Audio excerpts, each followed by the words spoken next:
So, with Rockstar Games failing to stop the GTA Trilogy remaster from releasing a new leak every single day, forcing them to drop the reveal trailer, we've got some pretty interesting details yesterday regarding hardware requirements for people that will be playing the GTA Trilogy on the PC. And based off of these requirements, we've pretty much got a good idea of what to expect quality and size-wise from these three titles that are supposedly being released next month. Now, a bunch of leaks have come out in the last week, but the most interesting and telling of what to expect from the trilogy are likely the system requirements to run the game. Now, this was revealed by Allocator on the GTA forums, with minimum requirements including an Intel Core i5 or AMD FX 6300, at least 8GB of RAM, and 45GB of storage on your hard drive or an SSD if you use that, and at least Windows 10, which most people probably have by now. But the recommended requirements are much more interesting with an Intel i7 and 16GB of RAM. Now, when comparing these to the system requirements of GTA 5, the requirements are significantly higher, with recommended requirements of GTA 5 just being 8GB of RAM and an Intel Core i5. Now, it is rumored that the Trilogy Remastered will be running off of the Unreal Engine 4, which is why the requirements are a bit higher. But looking at storage alone, each of these titles upon initial release were only 1 to 2GB in storage total, but 45GB for all three, likely averaging 15GB per title in storage, means there are some big enhancement coming across each title with a lot of new content added. And I personally wouldn't be surprised if Rockstar adds new missions and in-game content that didn't exist in the original titles. From a recent Rockstar support article that is now deleted, Allocator on the GTA forums also revealed this statement from Rockstar Games.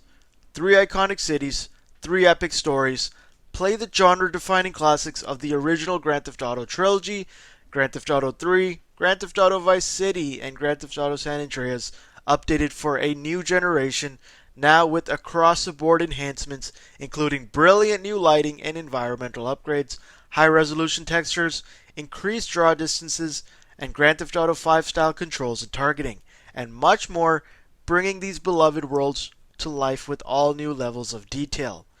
By purchasing Grand Theft Auto the Trilogy from store.rockstargames.com or the Rockstar Games launcher by January 5th, 2022, you'll receive a $10 discount on your next purchase through the Rockstar Games launcher or the Rockstar web store on qualifying products of $15 or more. Discount expires January 16th, 2022. Now, that's a pretty good deal, but unfortunately you won't be able to get $15 off of GTA 6 because I don't think that's going to be coming out before January 2022. Now, in terms of GTA 5 style controls, I'm sure the weapon wheel is making a comeback in each of these three titles, as well as a radio wheel you get when changing music while driving. And we can also expect to see similar mechanics from GTA 5 brought back into each game, making it feel new. Also, with the use of the Unreal Engine, I'm sure the games themselves will run completely different to their original pieces.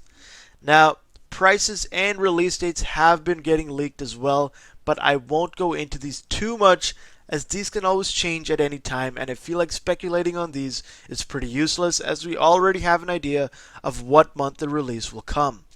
Now, that pretty much wraps up the major news surrounding the content of the definitive edition of the game coming in the next month, but I'm interested to hear from you guys on what you're expecting from the game and what new additions you think we'll be seeing that Rockstar hasn't revealed yet. If you made it to the end of the video, thank you guys so much for watching, and for more content on the GTA Trilogy Definitive Edition, definitely subscribe with notifications on, as I will be covering the game as more leaks come out until it's eventually released.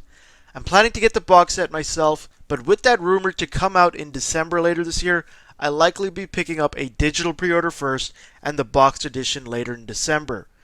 As always, it's been Nick Plays Games, and I'll see you guys next time. Peace!